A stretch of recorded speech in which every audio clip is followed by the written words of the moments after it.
When you think of love, what comes to your mind? Maybe it's having a quiet dinner with your significant other. Or maybe it's just spending time outside where you're reflecting on the beauty of nature. What I want to share with you in this video is the importance of love in healing.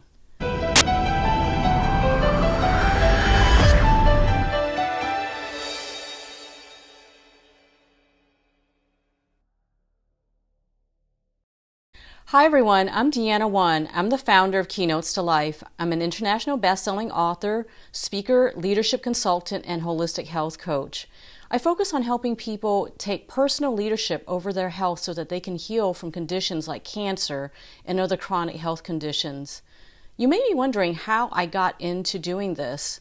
Well, I was working as a physicist and colonel in the Air Force, and I thought life was great until I got diagnosed with ovarian cancer, where I ended up in hospice and I was told I had 4 weeks left to live. By God's grace, I miraculously recovered by completely changing my diet and lifestyle, and that's what's fueled me with passion to help others so that they can also do the same thing. In this channel, I share tips on holistic ways of healing from cancer. So if you're new here, please subscribe to my channel so that you'll get notification on new videos that I release. At any point along this video, definitely check out the links in the show notes below. I'll list out everything in this video, including any products or equipment I used in this video. Growing up, I thought I knew and experienced love, but when I was diagnosed with ovarian cancer, that is what actually started my journey of self-awareness and discovery, where I realized that I only knew love on an intellectual level. I didn't really truly feel it in my heart. And that, in fact, is one of the factors I believe contributed to my getting diagnosed with ovarian cancer. Being confronted with my mortality was really that golden opportunity that allowed me to learn and truly experience unconditional love. You see, in a society that values achievement and productivity, it's easy to focus on achieving because it's what's expected of us. But inwardly, we may believe that our achievements will win us the love and approval of others. This may include people like our parents, leaders in our churches, our professors, or our supervisors and co-workers at work. Now, I'm not saying that being productive and achieving aren't good things to strive towards. It's only when these goals take the place of love in our lives that it can lead to unintended consequences and undesirable consequences, if I may say so. You see, whenever we do things out of a desire to please others, to the extent that we lose sight of ourselves and what we desire, then we are doing a disservice not only to ourselves, but to all those around us, because we fail to first love and accept ourselves. Many of us have been taught that to love ourselves is selfish or narcissistic. However, if you look in the Bible, in Mark chapter 12, verse 31, you'll see that Jesus taught us to love your neighbor as yourself. Now, perhaps you may have focused so much on loving others that you may not have considered the second part of the verse, which is to love yourself. The truth is that you can't actually love others if you don't love yourself, because you can't give that which you don't have. So if you don't love yourself, how are you going to truly be able to love another human being? So when I became sick with ovarian cancer, I could no longer work, and I was confined to my bed in hospice. And that's where I had to come to terms with love, both self-love and being able to receive unconditional love. I learned from Dr. Christina Lacroix at Walter Reed National Military Medical Center that cancer is always an indication that there is some part of our lives that we really haven't integrated fully with who we are and who we're created to be. And so as I reflected on that, I realized that that was true for me, because while I was focused on taking care of the mission and the people where I worked at in the Air Force, I really failed to take care of myself in that I lost awareness of my own feelings. and what was going on internally. And that went on for nearly 3 decades in my life. And so what changed all of this? While being in hospice is not what most people would probably equate with in terms of being a blessing, is actually what I would say was an amazing gift for me, because being in that state, unable to do anything, I was able to finally slow down enough to really reflect on what was really the most important things in life. And what I finally realized was that it's really not in our achievements. It's really on experiencing love, both giving love and receiving love.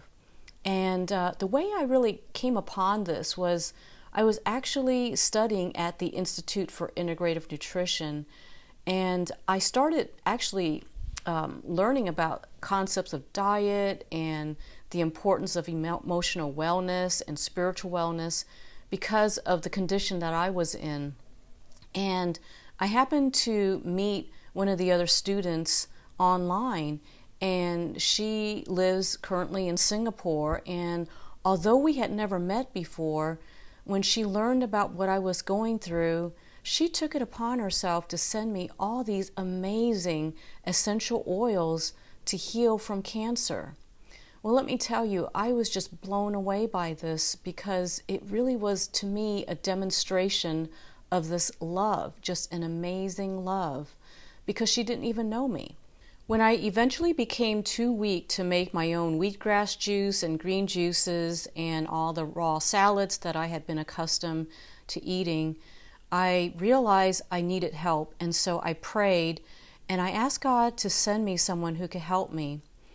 And He answered in the most amazing way, because He sent me a medical missionary who not only knew how to make all those juices and salads, but she knew the exact diet, regimen, and everything that I was on. She knew how to use my exact juicer.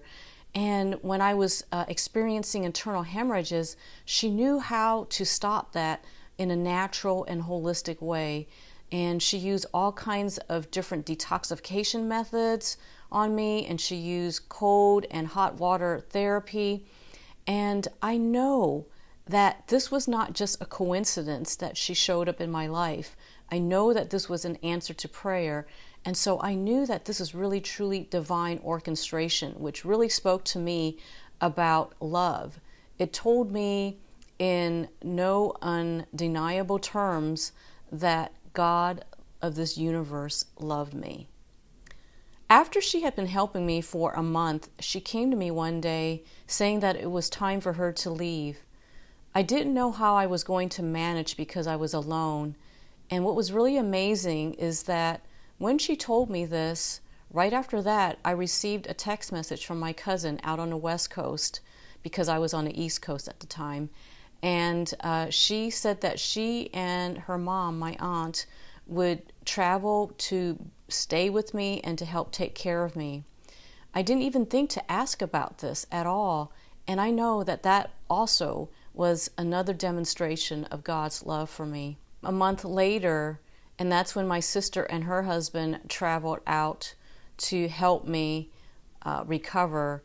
And there were so many people that God actually sent to help me. When I was going through physical and occupational rehabilitation, I was really touched by this one occupational therapist who took it upon herself, even though she had never made raw vegan foods. She decided one weekend that she was going to make all these amazing foods, and she came in carrying 2 grocery bags full of food for me. I mean, what is that? That is just so amazing. And so once again, it demonstrated to me how much God of this universe loved me, because He motivated and moved people's hearts to reach out to me in just an amazing way.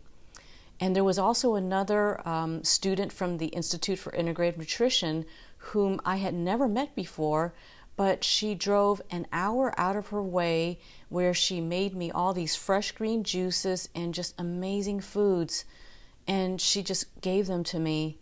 And when I just reflect on all this demonstrations of just love. It was just really amazing. It just moved me truly to tears. Why is love so powerful? Dr. Max Planck, a German physicist who won the Nobel Prize in 1918 for developing quantum theory, once stated that all physical matters are composed of vibration. Therefore, something that you look at that looks like it's solid, it's actually composed of these tiny particles that are actually vibrating, but you can't see this, so it appears solid. This applies to our bodies as well. A healthy body vibrates at between 62 and 72 hertz, and a hertz is basically cycles per second. And so what happens though is if you drink a cup of coffee, for example, that's going to drop the vibrational energy of your body from 62 to 72 hertz down to 52 hertz. This is actually the same frequency that makes you more susceptible to a virus called the Epstein-Barr virus. And when your body vibrates as low as 42 hertz, that is actually the frequency that is associated with cancer. In fact, each of your organs vibrates at a certain resonant frequencies. For example, the heart's frequency vibrates at between 67 to 70 hertz. Whenever there is a decrease in this frequency, that will actually make you susceptible to developing diseases. According to Dr. Leonard Horowitz, we can actually heal from the healing frequencies that exist in our universe, and he refers to 528 hertz as the frequency of love. Dr. Glenn Ryan further elaborates that this frequency may actually resonate with the DNA in our bodies and can actually repair DNA. In his book, The Biology of Belief, Dr. Bruce Lipton actually writes about how the cells in our body can be in a state of growth or a state of protection.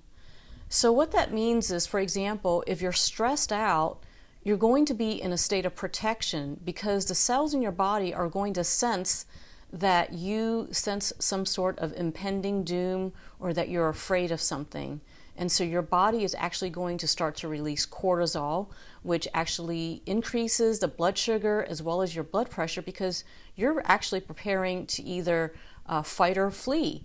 And so that's actually counterproductive to healing because you can't exist in two states at one time. And so when you're in a state of protection, you can't be in a state of growth. And growth is actually the same as what is required for your body to repair itself. That's why it's easier to catch a cold or a flu under times of stress. So if you're dealing with cancer or some other chronic health condition, what's the best way to heal? Number 1, learn to love and accept yourself. And this means all your flaws, everything. Learn to love everything about yourself. You know, nobody is perfect. We're all here along this journey of life to love and to support each other and also to receive love. And so, you know, if you had a friend who was struggling with something or they made a mistake, I think you would reach out to them and you would show them some love and some compassion and you would show them understanding. Well, think about yourself, and if you were to make the same mistakes, would you offer yourself the same love and compassion? If not, you have to ask yourself why. And so rather than struggling with being self-critical and, you know, where you don't meet your own internal standards, let it go. Show yourself some love and compassion. Number 2, become more transparent. Rather than giving in to the need to feel like you have to look perfect on the outside to everyone, realize that it's okay to be open and transparent about what you might be struggling with. You know, you have to be willing to look at yourself with a sense of humor. You know, don't take life quite so seriously. This is something that I know I've struggled with quite a bit throughout my life. But what I realize is that, you know what? I'm not alone. There's a bunch of other people. And so if you feel like you're struggling with something, just reach out and let someone else know that you're struggling, and if they love you and care for you, they will help you. When others see your openness and transparency, it will build trust, and you'll find that your relationships will actually become stronger through this process.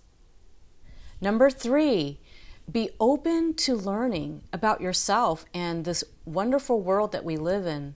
Don't ever cease to maintain your curiosity about this world.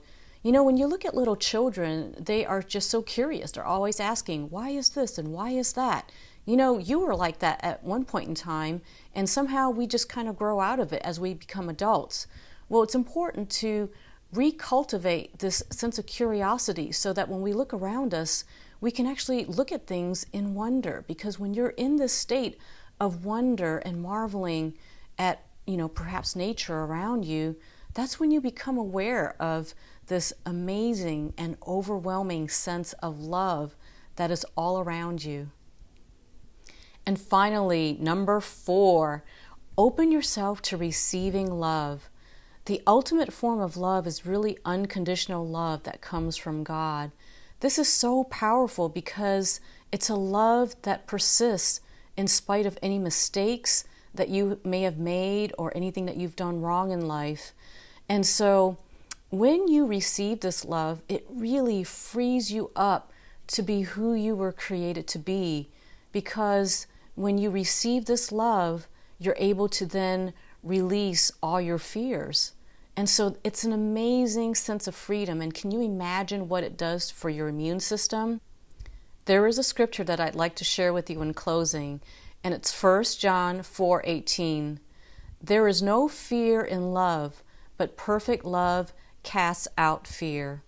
Wow, I think that is just so powerful. And so now I just want to ask you, which of these 4 tips jumped out at you, or perhaps you think might make a big difference in your life? Or maybe you have some additional tips you want to share. Please share them in the comments below, and like this video and share it with anyone that you think this might help. Thanks so much. I really appreciate you watching, and until next time, I hope that this information will help you to love your life and live in health.